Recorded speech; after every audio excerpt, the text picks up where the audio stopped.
Buenas noches, bienvenidos a Más Info, el periodístico de la televisión pública. ¿Cómo andás, Fernando? ¿Cómo estás? Ana María, buenas noches. A ustedes nos saludamos de nuevo por segunda vez en poco rato. Esta noche para recibir al ministro de Economía, Danilo Astori, vamos a estar hablando del presupuesto, vamos a estar hablando de la economía del país, vamos a estar hablando también de la conflictividad que está presentada de cara precisamente al debate presupuestal que el próximo lunes es que el presidente Tabaré Vázquez va a estar presentando los lineamientos del presupuesto. Bueno, en lo que respecta a nosotros, en realidad tenemos el desafío de a ver si podemos sacarle algo al ministro, algún adelanto, ¿verdad? En el próximo bloque va a estar con nosotros. El compromiso del gobierno en lo formal es, como decía Ana María, el lunes 24, darle a conocer el contenido del proyecto de ley de presupuesto al partido de gobierno. Y luego, después del 25, entre el 25 y el 31, que es el vencimiento del plazo constitucional para entregar el proyecto de ley ante la Asamblea General, se lo dará a conocer el gobierno a la oposición. Vamos al siguiente informe y ya volvemos con Danilo Astori.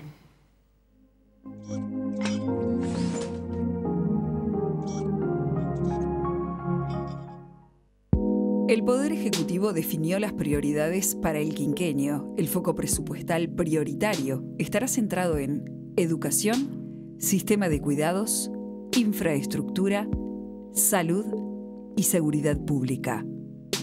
Están definidas metas presupuestales indicativas generales que son basadas en la estimación, por un lado, el crecimiento previsto de la economía de entre 2,5 y 2,7% anual hasta 2017 y más próximo a 3% a partir de 2018.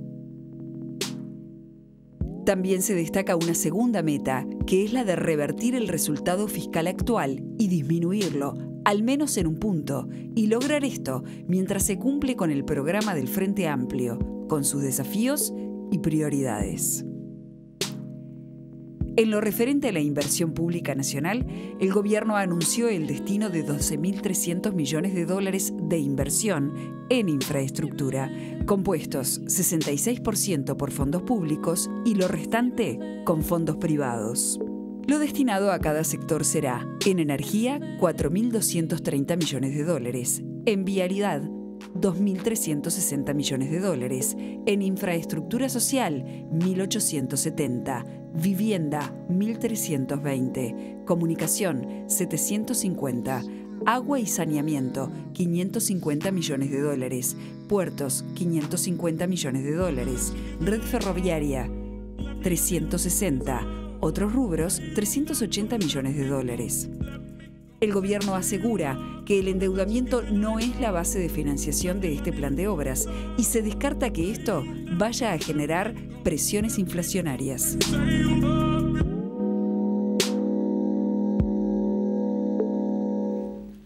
Y le damos las buenas noches a Danilo Astori, ministro de Economía y Finanzas. Bienvenido, un gusto recibirlo. Buenas noches, muchas gracias. Gracias, ministro, por estar. No, gracias por invitarme. El lunes se van a hacer la presentación. Uno se preguntaba cuánto de lo que planteábamos en el informe y de lo que se ha dado a conocer se puede avanzar. En las últimas horas se ha conocido que la intención del gobierno, o por lo menos así lo publicó esta mañana el semanario Búsqueda, es dar un 4,9% entre 2016 del Producto Bruto Interno, 2016 y 2017 para la educación, y el mismo criterio sería para la salud. Bueno, acabo de escuchar el informe está bien alimentado, rigurosamente alimentado por los avances que hemos hecho hasta ahora. Puedo confirmar que eso es tal cual ha sido planteado. En cuanto a la educación, que es una prioridad indiscutible de este tercer gobierno del Frente Amplio, como lo fue de los dos anteriores, me parece que esta es una constante a destacar, la principal prioridad, la que recibe el mayor volumen de recursos en términos absolutos y relativos, es la educación. Vamos a trabajar de modo de cumplir el programa del Frente Amplio, que es el ir hacia el 6% del Producto Bruto Interno con destino a la educación pública en el país. Cuando finalice el periodo.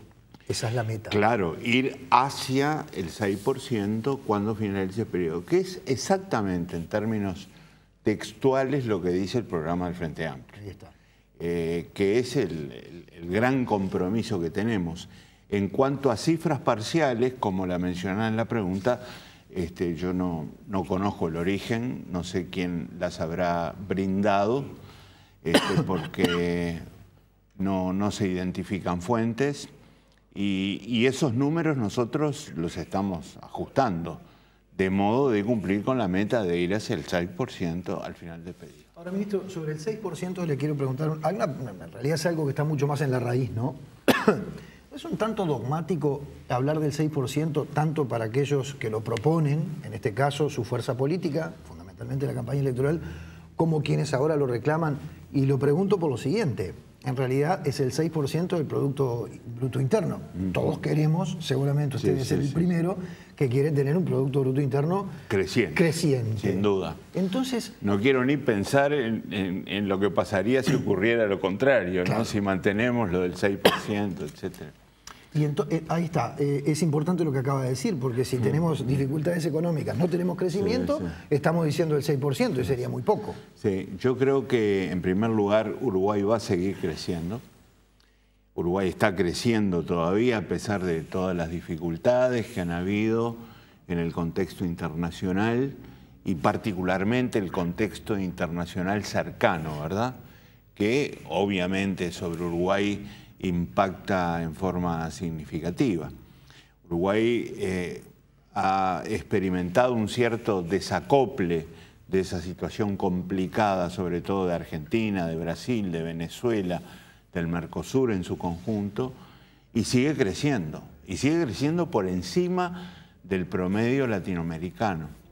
Yo creo que el país ha construido fortalezas para que aún en medio de estas dificultades se pueda seguir creciendo, y me parece que los fundamentos de la economía uruguaya nos permiten señalar esto que estamos planteando ahora. Pero yo veo en la pregunta algo que me importa mucho destacar. Yo comprendo, entiendo y creo que es una guía muy importante tener un número de referencia. Lo que no me parece que sea bueno para todos nosotros sea convertir la discusión sobre educación en un número. Eso no creo que digamos, nos conduzca a un camino eficaz, productivo y sobre todo muy coherente con el interés nacional. Yo veo que estamos discutiendo poco sobre contenidos educativos, sobre, por ejemplo, qué vamos a enseñar en los próximos años, sobre cómo vamos a encarar la infraestructura física de la educación, sobre cómo vamos a formar docentes. No hay educación sin educadores y tenemos que tener buenos educadores, no solo porque tengan condiciones salariales cada vez mejores y puedan ser docentes profesionales en un sentido cabal, sino porque además están formados académicamente, ¿verdad? Ministro, formados para ser educadores. Y sobre esos temas, la discusión sobre el número nos puede conducir a desvíos importantes que nos impidan discutir los temas relevantes. Y ese 6%, que en definitiva es un poco el eje, ¿cómo se compone en el presupuesto? Bueno, con todos los recursos que el país destina a la educación pública. Obviamente el grueso de esos recursos está representado por la Administración Nacional de Educación Pública y la Universidad de la República. Hoy tenemos otra universidad pública, que es la UTEC, y que también tiene que entrar ahí. Tiene que entrar las labores educativas que realiza, sin ninguna duda, el Ministerio de Educación y Cultura. Tienen que ingresar en ese cálculo las digamos, actividades educativas que realizan el Ministerio de Interior, el Ministerio de Defensa. Es decir, todo lo que el país dedica a la educación pública es lo que tiene que, digamos, integrar la composición del porcentaje de recursos del producto que el país dedica a la educación pública. Ministro, sobre esto último que acaba de decir, me interesa conocer su opinión, porque a veces uno siente la sensación de que hay algunas discusiones entre los distintos actores sindicales y de gobierno, básicamente, que pueden ser un poco, poco fundamentadas, por buscar alguna idea. Los sindicatos de la educación critican que estén incluidos en este presupuesto los institutos de formación de oficiales de las Fuerzas Armadas, dígase Escuela Militar Aeronáutica y Escuela Naval, y los institutos de formación de los policías, ya sea la Escuela Nacional, donde se forman los oficiales, que tienen rango universitario además, porque tienen una licenciatura, como las escuelas departamentales. ¿Qué les dice usted sobre esa crítica a quienes la realizan? Que respeto mucho todas las opiniones, no las comparto, porque estamos hablando de educación pública y educación pública es todo, por supuesto. Y por lo tanto, cuando se discute qué proporción o qué volumen de recursos el país va a dedicar de su presupuesto a la educación pública, tiene que entrar toda la educación pública. Los sindicatos de la educación y también los de la salud han criticado que permanentemente el Ministerio de Economía se ha ausentado de los ámbitos de negociación colectiva. Ha estado en esta última vez. Y eso ha sido un motivo de fricción, de molestia, porque dice, bueno, si el Ministerio de Economía no está, no se puede hacer la misma negociación. ¿Qué ha pasado ahí? ¿Dónde estuvo el cortocircuito, El ministro? Ministerio de Economía tiene cero falta a todas las reuniones que se han realizado con ese objetivo. Nunca ha faltado. Y si alguna vez estuvo ausente es porque no fue convocado. Nosotros somos lo suficientemente responsables como para ser los primeros en llegar a esas reuniones, los últimos en irnos y aportar lo mejor de nuestras capacidades al servicio del objetivo que se busca. Así que si se informó que el Ministerio de Economía y Finanzas se ausentó, se brindó información falsa. El Ministerio de Economía nunca se ausentó de ninguna reunión realizada con estos objetivos. ¿Será que entonces lo que pasó fue que se le deja poco margen de negociación a los sindicatos al no contarle por dónde van a ir los aumentos salariales, el 6% del Producto Bruto Interno? Se está haciendo lo contrario, se está tratando de brindar la mayor información y abrir el mayor espacio posible para escuchar lo que las diferentes partes involucradas, tanto en el sector público como en el sector privado, tienen para señalar, en particular en materia salarial y más en general en materia presupuestal. Estamos dialogando con absolutamente todos los actores. Ahora, ministro, hay una pregunta que le queremos hacer que más que nada tiene que ver con una cuestión de procedimiento, ¿no? Para que nos explique cómo se procede. Porque las pautas de negociación o los lineamientos de negociación con el sector público se dieron a conocer ya dentro del mes de agosto, creo que fue hace una semana o 10 días aproximadamente, cuando el 31 de agosto el Poder Ejecutivo tiene el plazo constitucional de presentar el proyecto de ley de presupuesto ante el Poder Legislativo. Pero lo que nos preguntamos es lo siguiente, lo que se acuerde va a ir en el presupuesto, ¿verdad? Claro, por supuesto. Por lo tanto, el tiempo de negociación fue realmente corto. ¿Usted no cree así? No creo que más de un mes de negociación sea un tiempo corto, en absoluto. ¿Y los privados tienen más tiempo?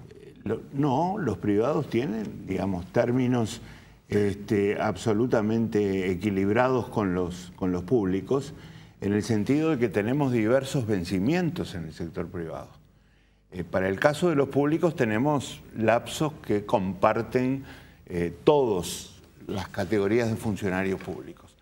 En el caso de los privados tenemos diferentes situaciones. Convenios que han vencido, por ejemplo, el 30 de junio de este año, convenios que vencerán el 30 de junio del próximo año, los convenios que vencieron el 30 de junio de este año recibieron más o menos con la misma antelación las pautas para renovar esos acuerdos. Así que yo diría que hay equilibrio en los dos grandes ámbitos de negociación salarial. En el caso de los públicos, además, tenemos dos situaciones. Tenemos la situación del funcionariado público en general, que obviamente ha recibido un lineamiento general de ajuste, aplicando la inflación que ocurrió durante el año, precisamente cuando cambiamos de periodo, pasamos de un año a otro, lo cual no entraña ninguna variación respecto a la situación actual. Y la segunda situación es la específica, la que responde a ámbitos especiales donde es preciso sentarse a analizar categorías también específicas de ese ámbito. Por ejemplo, la educación, por ejemplo, la salud. Ahí se está en este momento, mañana va a haber una reunión importante, realizando conversaciones para llegar a acuerdos especiales con esos sectores. Y el presidente ha propuesto, el presidente de la República, y todo el gabinete se ha asociado a esa idea, que en caso de que se propongan incrementos salariales superiores al ajuste por inflación, como reciben todos los funcionarios públicos, haya también asociada a esa propuesta una propuesta de compromisos de gestión. Esto es de mejoramiento de la eficiencia, la calidad que aportan esos trabajadores al objetivo general, que es mejorar la educación en el país, en el caso de la educación, o mejorar los servicios de salud en el caso de la salud. Para la ciencia y tecnología, ¿habrá un 1% del Producto Bruto Interno? Sin duda, vamos a ir hacia eso también. Aquí pasa algo similar a lo de la educación. Uruguay hoy está dedicando a este fin la tercera parte de eso aproximadamente en relación al producto.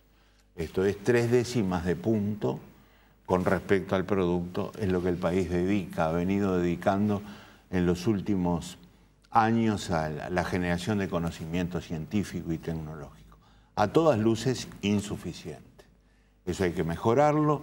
Uruguay, como pequeño país con gran potencial, tiene que apostar a la calidad, a la excelencia, y sin conocimiento, sin inteligencia que nos permita generalizar la innovación en el país, va a ser muy difícil apostar a recorrer este camino de calidad que el país necesita. Por eso la meta que propone prácticamente en términos relativos triplicar lo que hoy tenemos. Vamos a ir también hacia esa meta, al igual que lo vamos a hacer en el caso de la educación. Bien. Ana María, no sé si estás de acuerdo, hemos hablado del sector público, tenemos que pasar al privado, no sé si te quedó algo del sector público. No, por ahora no. Y vamos a proponerle al ministro y a nuestros televidentes entrar en el sector público viendo algún tramo de un debate que se realizó en esta misma mesa hace un par de semanas entre dos connotados representantes de los sectores en pugna. Y lo voy a decir así porque me parece que está claro que hay un conflicto de intereses natural, por naturaleza, entre el empleador y el trabajador, ¿verdad? Es la base de todo esto. Un tramo simplemente para que también le voy al ministro del debate entre el presidente del PIT-CNT, Fernando Pereira, y el asesor jurídico de la Cámara de Comercio, el doctor Juan Maylos.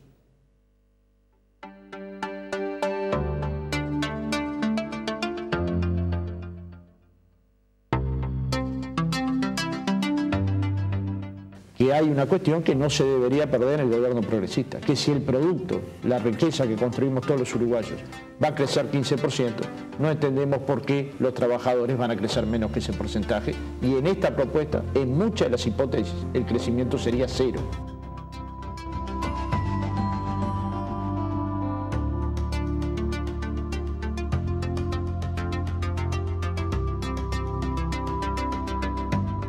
Decía Fernando, 10.000 pesos, 15.000 pesos. Bueno, vamos a ver quién gana esa plata, ¿no? ¿Qué nivel de capacitación tiene? ¿Qué habilidades blandas tiene? ¿Qué porcentaje de asistencia tiene? ¿Qué permanencia y estabilidad por su propia conducta tienen en los trabajos? O sea, que estamos hablando de trabajadores de escasísima calificación y de escasísima productividad. Y eso, lamentablemente, nos viene dado por la realidad y el deterioro de una cantidad de cuestiones que el Uruguay tenía y hoy no tiene. La enseñanza es uno, los valores son otros, la imagen de trabajo es otro, la idea de que el pobre se dignifica con el trabajo, esas cosas las hemos perdido. Bueno, allí tenía lo que decía Fernando Pereira, si la economía crece o el proyecto está proyectado un 15%, ¿cómo se distribuye ese crecimiento?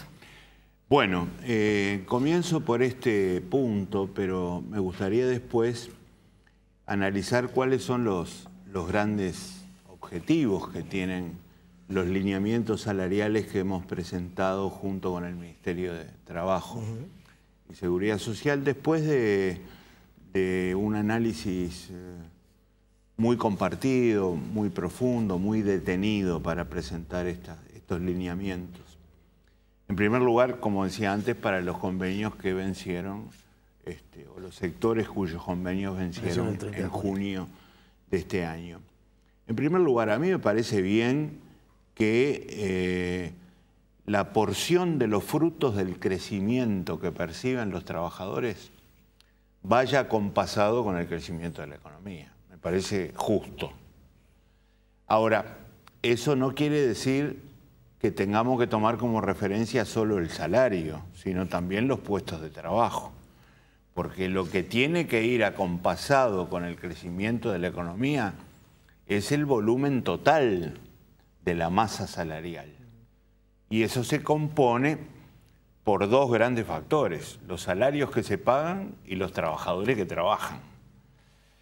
Esto me permite llamar la atención sobre la necesidad de que entre los objetivos a defender y sobre todo a preservar de las conquistas realizadas hasta ahora en Uruguay, el empleo, el volumen del empleo y la calidad del empleo tienen que ser objetivos muy destacables.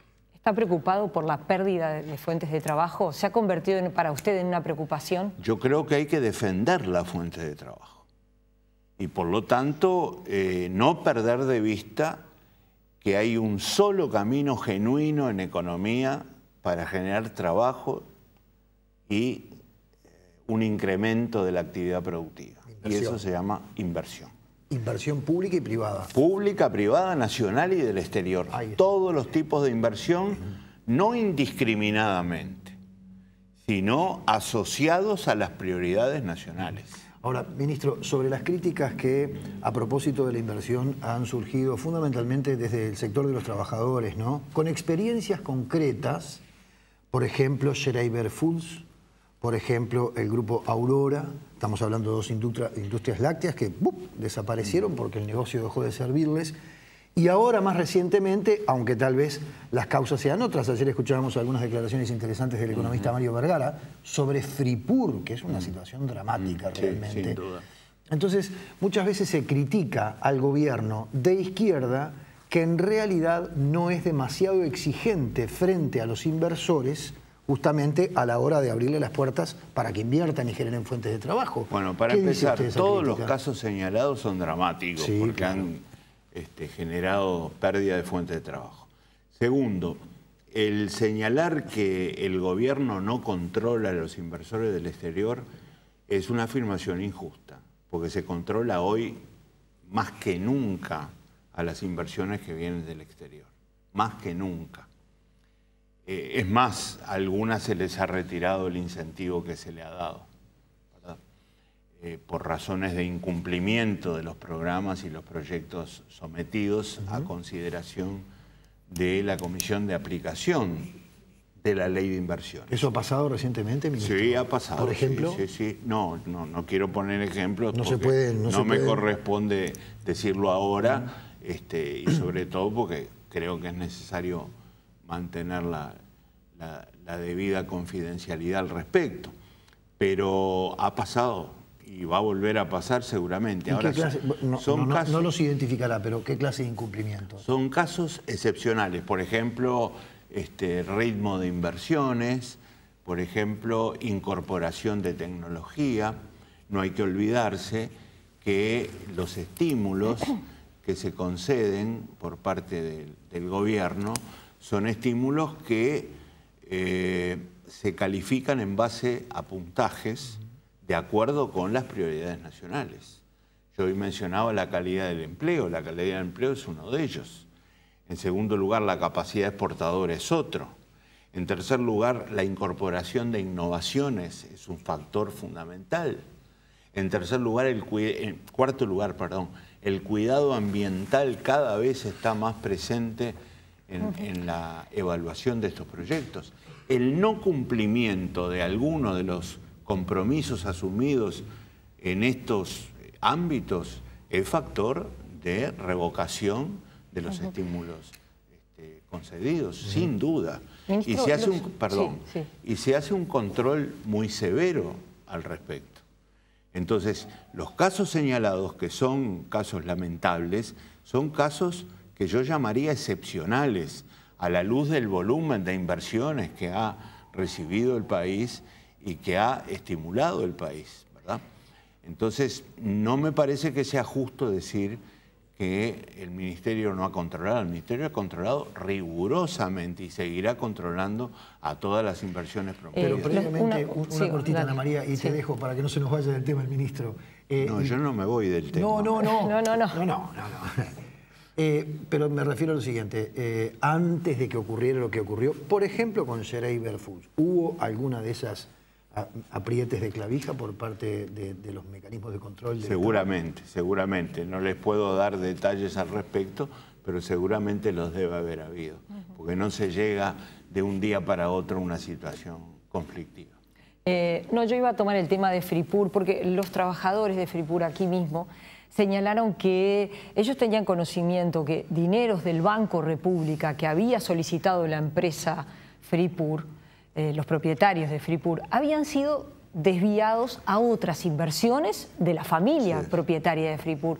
Ahí no hay una omisión del Banco República, del Estado en los controles, dineros que se piden para Fripur que sean utilizados para enriquecer los beneficios de una familia propietaria de esta empresa. Yo no tengo evidencia al respecto para contestar esta pregunta y al no tener evidencia no la puedo contestar.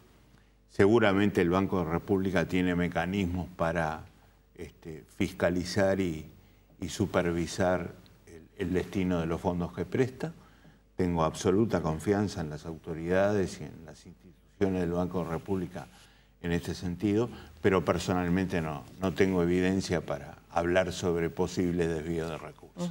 Cuando uno ve Fripur y conversa con los trabajadores, señalan que prácticamente en todas las actividades que hacían, uno tiene la impresión que lo hacen con plata del Estado, es decir, movían los barcos con el subsidio que les daba ANCAP para el combustible, y así con todos, así también se acumula una deuda de 70 millones de dólares, ¿no? Es decir, ¿cómo lo visualiza? Porque a los ojos de la ciudadanía, además de que es dramático para los trabajadores, es casi como una tomada de pelo conocer todos estos detalles.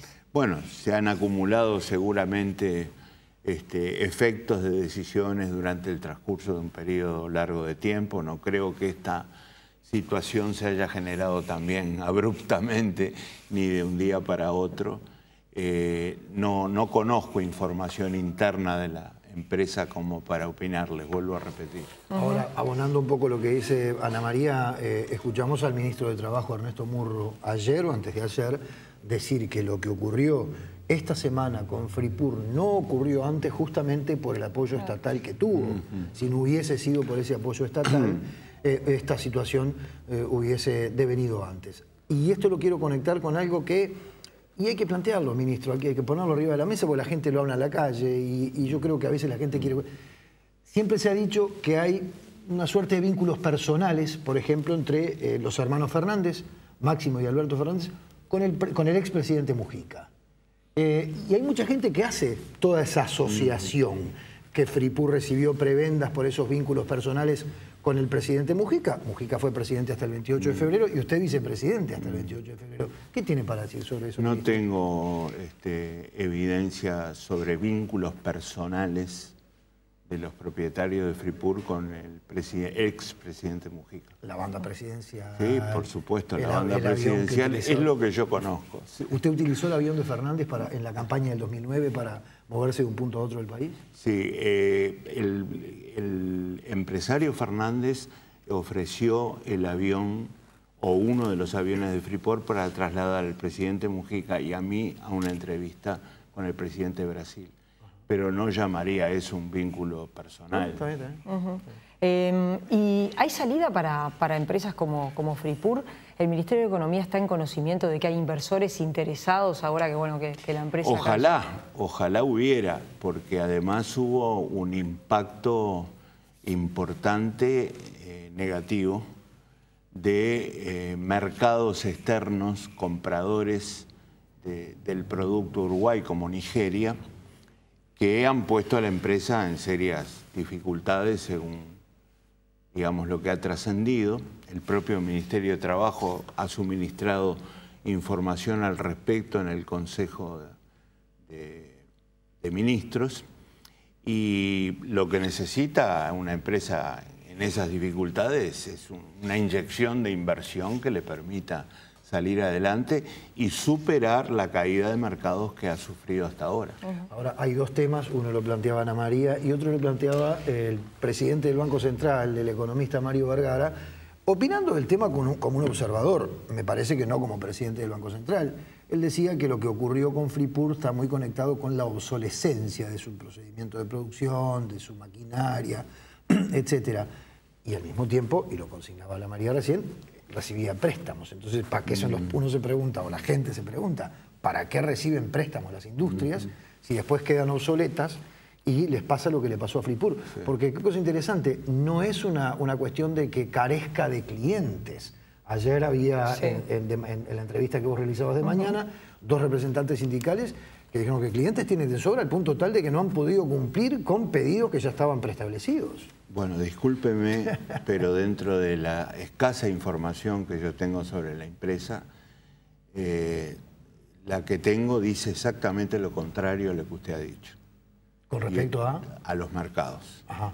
Hay una caída abrupta de mercados, empezando por el más importante de todos, que es Nigeria, que de un día para otro dejó de comprar. Así que no tenemos la misma información. Ministro, usted cuando uno ve esta situación, usted ha dicho, bueno, no, el país no está en crisis. Cuando escucha, bueno, que Cherry o Fripur, empresas grandes o las lecheras en San José, usted dice, bueno, en el país no hay crisis, hay un crecimiento más lento de la economía. ¿La gente debería preocuparse por qué exactamente? ¿Porque va a continuar esta tendencia de perder empleo? Yo creo que Uruguay no está en crisis, lo he dicho claramente y lo sigo sosteniendo, porque el país ha sabido construir importantes apoyos para sobrellevar situaciones con dificultades como la actual. La primera ha sido un fuerte proceso de diversificación de productos, de mercados, lo cual para un país físicamente pequeño pero abierto como Uruguay es muy importante. Ha construido una solidez financiera muy fuerte. Uruguay hoy tiene un respaldo desde este punto de vista que le permite no solo tener una relación entre deuda neta y producto muy, digamos, positiva para encarar nuevas experiencias al respecto en materia de crecimiento, sino que además hacen de este país un país con grado inversor y obviamente con un capital intangible muy valioso que hay que cuidar además para seguir recibiendo ese flujo de inversiones que es tan importante para el Uruguay. Y además, en tercer lugar, yo no quiero dejar de mencionar una vez más la fortaleza institucional que ha construido Uruguay y que es percibida como un país que se diferenció de alguna manera, sobre todo en el contexto regional más inmediato. Por lo tanto, por todas estas razones, es que yo creo, como dije ya hace algunos minutos, que Uruguay va a seguir creciendo, que tenemos que prestar atención a la defensa, en primer lugar, de las conquistas que el país ha logrado, entre las que se cuenta el empleo. Seguir mejorándolo en cantidad y en calidad, tener este como un objetivo fundamental de la política económica también. Y por supuesto, en la medida de lo posible, seguir conquistando nuevas mejoras en el campo laboral. Yo estoy confiado en que el país lo va a conseguir, pero no podemos ignorar una realidad que ha traído un crecimiento más lento. Nosotros veníamos muy acostumbrados a crecer más de lo que estamos creciendo hoy, y eso hay que cuidarlo. Hay un reajuste internacional que nos lleva a establecer esta preocupación que, sin embargo, tenemos que encarar con la audacia necesaria, una audacia responsable, sin duda, que nos permita recuperar niveles de crecimiento que teníamos antes. Ahora, es clave respetar lo que yo llamaría el corazón de los equilibrios económicos, que es el que tiene que existir entre la política monetaria, la política fiscal y la política de ingresos. El mantener ese orden, ese equilibrio, es absolutamente esencial para lograr estos objetivos que acabamos de señalar. Ahora, ministro, usted acaba de decir, de manera inequívoca, el país no está en crisis, ¿no?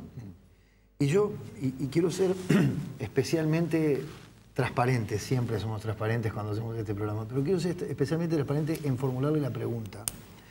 Porque, por un lado, se siente la sensación de que en lo que va del año, en este sentido, el gobierno fue y vino con la forma de comunicar si el país estaba o no estaba en crisis. Pero también, y ahí viene lo de la transparencia, debo reconocer que no lo escuchamos a usted en ningún momento decir la cosa está horrible, la cosa... Sí se leyeron informaciones de prensa, fundamentalmente en una prensa que hace un seguimiento muy cercano de las cuestiones del gobierno, esa prensa que tiene más tiempo que la televisión para trabajar, ¿verdad? Semanarios, diarios, y muchas veces se leyeron informaciones donde actores trascendentes del gobierno decían, nos encontramos con un lío tremendo. Bueno, está aquella cuestión de los ministros de la Suprema Corte de Justicia, a los cuales supuestamente el presidente Tabaré Vázquez le había dicho que la cosa estaba horrible. ¿Por qué hago toda esta formulación? Porque nobleza obliga, hay que decirlo, no los escuchamos, yo al menos no lo escuché ni a usted ni al presidente decir está todo mal. Pero cuando uno leía la prensa que informaba sobre las impresiones del gobierno, sentía esa sensación. Entonces, ¿cómo podemos armonizar todo esto, ministro? Bueno, yo no comprendo por qué sentían esa sensación, porque nadie dijo eso en el gobierno. Ningún actor trascendente, para usar la misma expresión de la pregunta. Yo no escuché a nadie decir esto está horrible. Más bien sentí... ¿Y peor de lo esperado? Peor de lo esperado, fue una expresión, no, un entrecomillado que apareció por ahí, tampoco sentí, esa fue una declaración del presidente de la Suprema Corte de Justicia aludiendo a una conversación en la que yo no participé. Y dicho sea de paso, no me pareció muy bien que se aludiera a conversaciones, digamos, privadas que se tuvieron con gobernantes, ¿no? De todas maneras, no opino porque yo no estuve ahí, pero sé lo que piensa el presidente y el presidente piensa exactamente lo mismo que nosotros, o sea, que el país está en condiciones de salir adelante, de superar esta situación de dificultades por desaceleración que ha habido.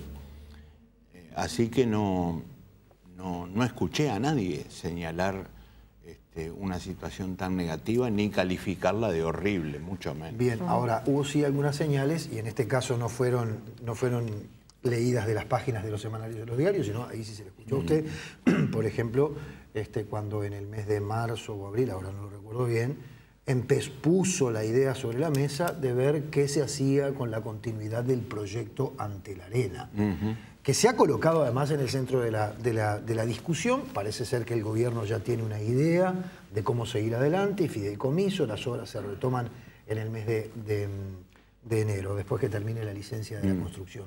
Pero sí había como un estado de ánimo, o se veía, y esto es muy subjetivo, ministro, Uno lo puede ver de una manera y otro lo puede ver de otra.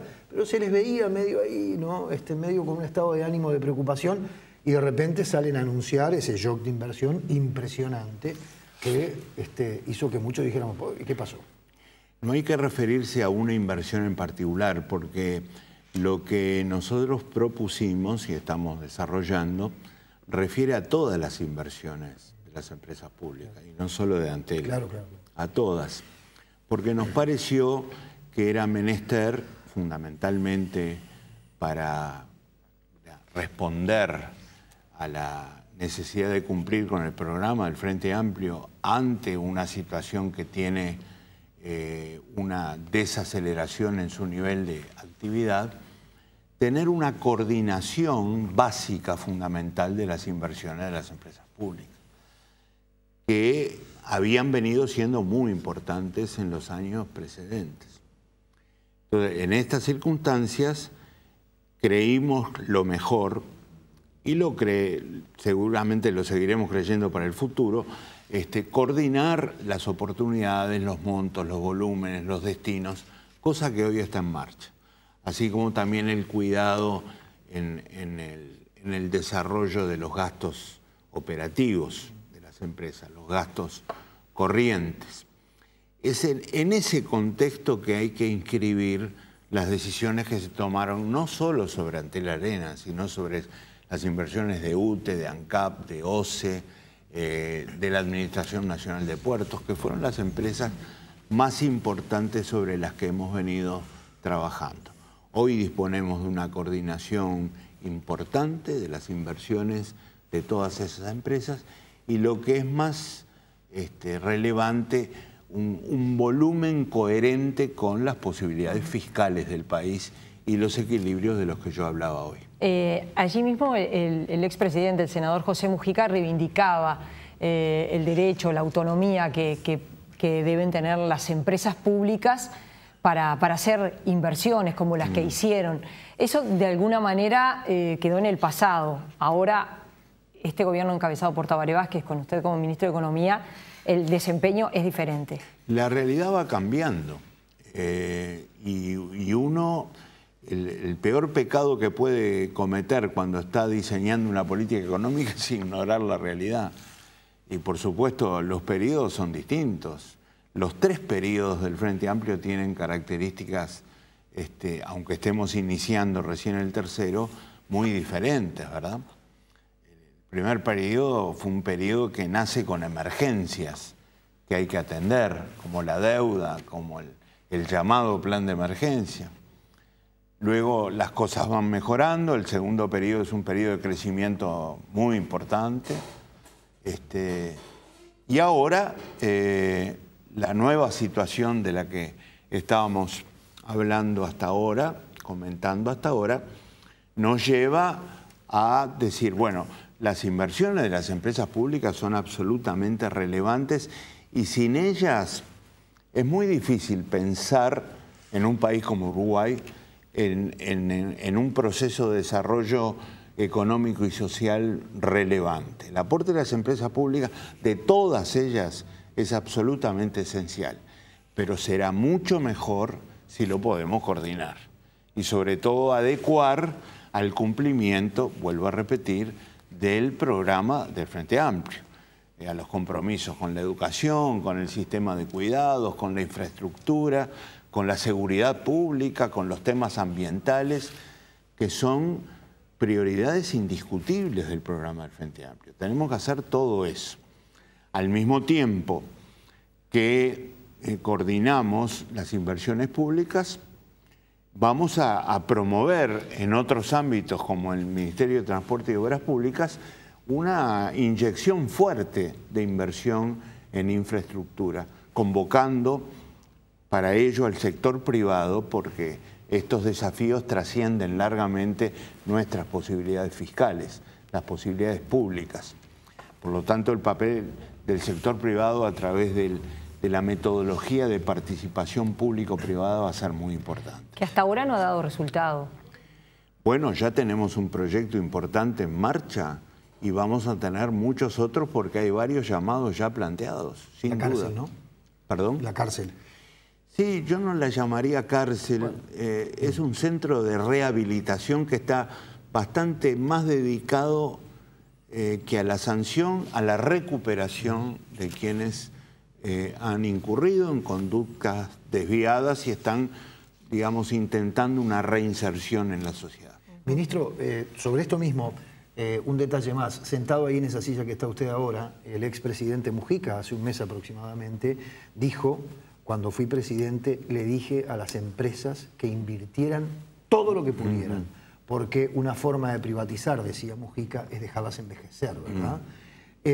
Usted, naturalmente que su posición institucional en ese momento era la del vicepresidente de la República, presidente del Senado y de la Asamblea General, pero el propio Mujica dijo que usted iba más o menos a hacer la orientación económica del equipo, ¿verdad? Porque además son hombres de su misma línea y de su entorno. ¿Usted era conteste a que las empresas públicas invirtieran todo lo que pudieran? Acabo de señalar, y lo reitero, que el aporte de las empresas públicas, particularmente en materia de inversiones, es fundamental, absolutamente fundamental. Pero estuvo en línea... Y lo va a seguir siendo en el futuro. En las circunstancias actuales, que representan y muestran cambios importantes respecto al periodo pasado, es mucho mejor coordinar esas inversiones. Ministro, gracias por haber venido. Ha sido un gusto recibirlo esta noche. Muchas gracias a ustedes. Hacemos una pausa y ya venimos con Gerardo Caetano.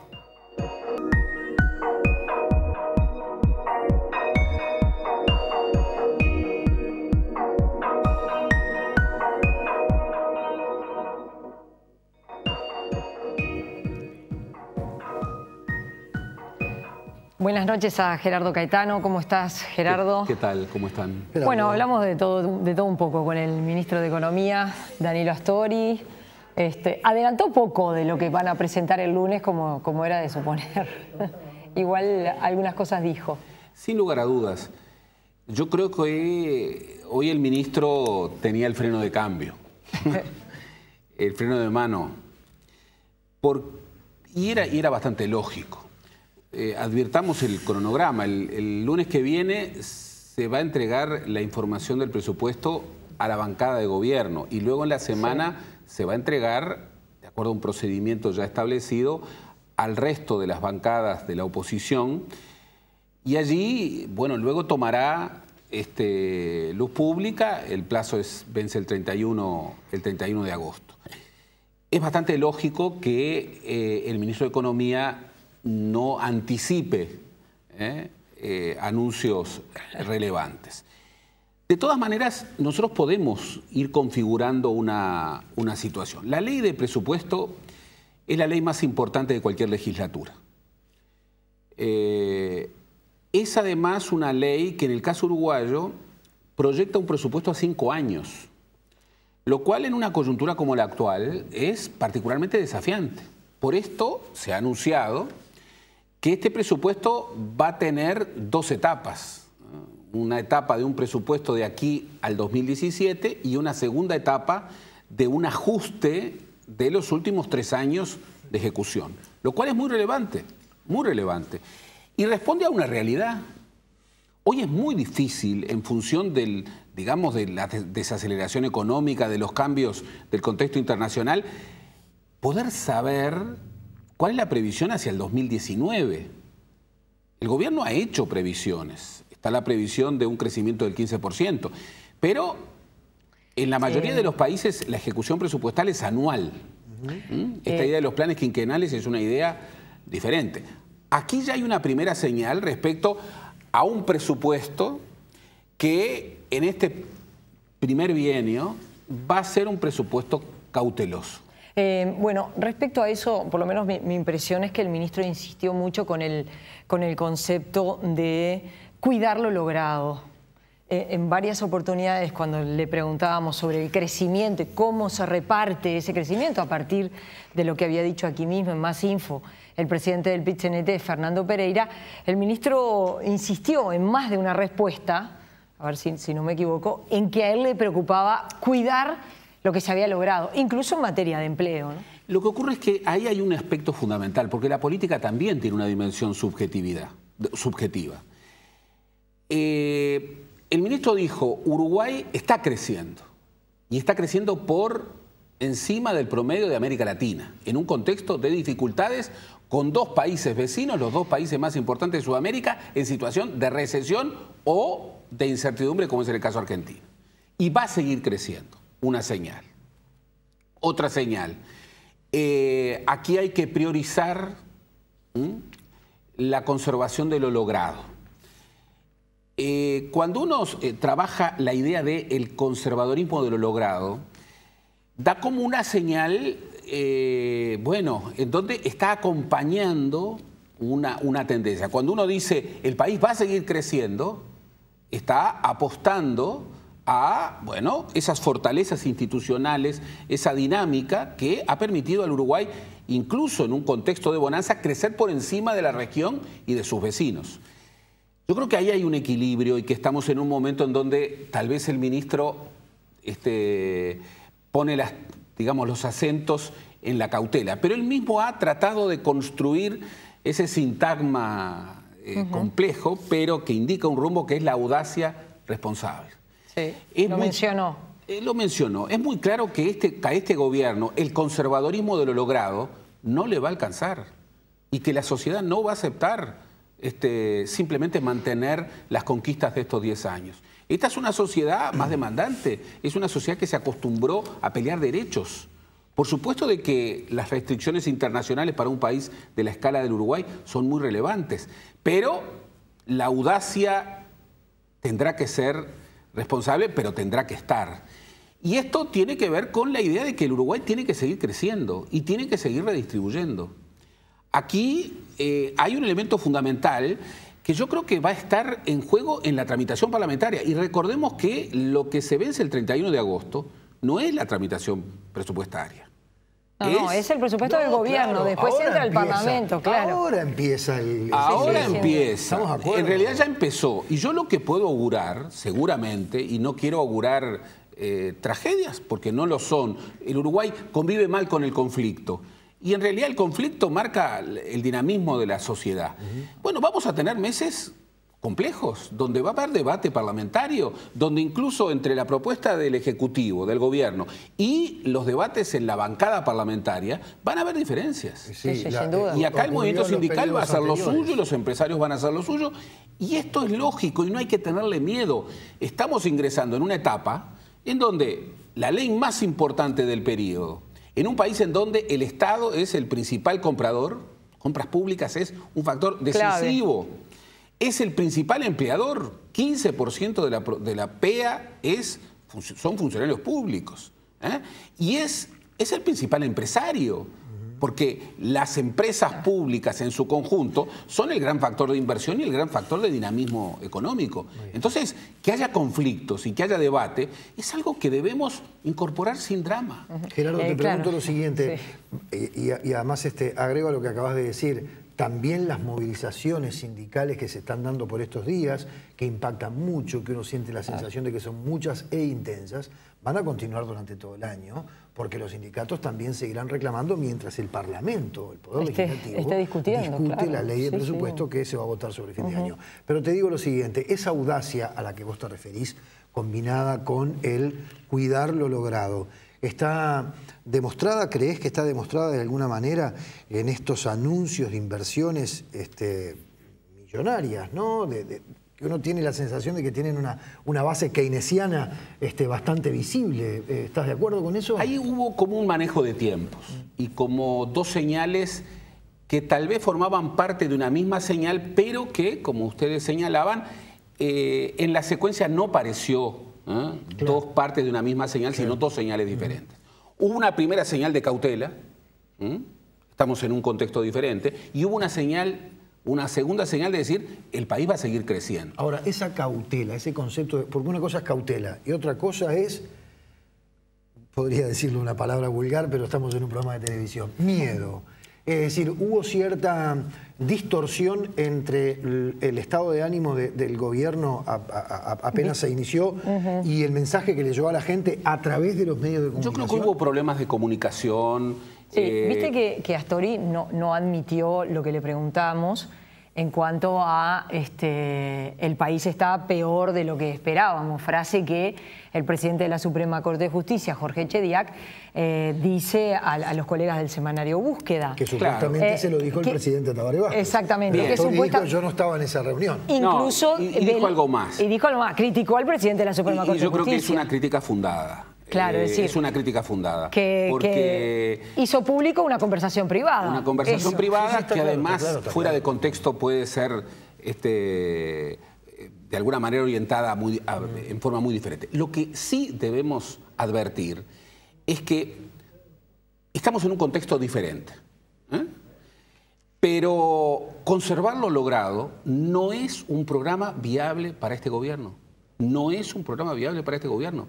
Y la sociedad no lo va a aceptar. Entonces, habrá que combinar esos dos elementos que son contradictorios. Estamos en un contexto complicado. Estamos en un contexto complicado. El país va a seguir creciendo. Bueno, conservar lo logrado no basta. No basta. No basta para la sociedad y tampoco va a bastar para el gobierno. Sí, un poco Astori lo dijo, el país va a seguir creciendo, no se quedó con eso de, más allá de que lo repitió en más de una oportunidad, de conservar lo logrado, también avanzó en cuanto a que el país va a seguir creciendo y que eso efectivamente se tiene que reflejar en el presupuesto. Ese equilibrio es el equilibrio que debe construirse y nosotros a veces perdemos de vista que el que gobierna en una democracia no es solo el Poder Ejecutivo. Y el presupuesto es un buen ejemplo de ello. Hay habilitaciones de cogobierno que también tiene el Parlamento y al mismo tiempo el gobierno es un producto complejo en donde muchos actúan. Acá no tenemos un monarca electo que dice el presupuesto es este. No, claro. Hay una tramitación parlamentaria legítima, hay debates. Ojalá el diálogo oposición-gobierno sea un diálogo que sirva para construir más consensos y más equilibrios. Y vamos seguramente en estos meses que restan a la finalización de la tramitación parlamentaria a una conflictividad importante.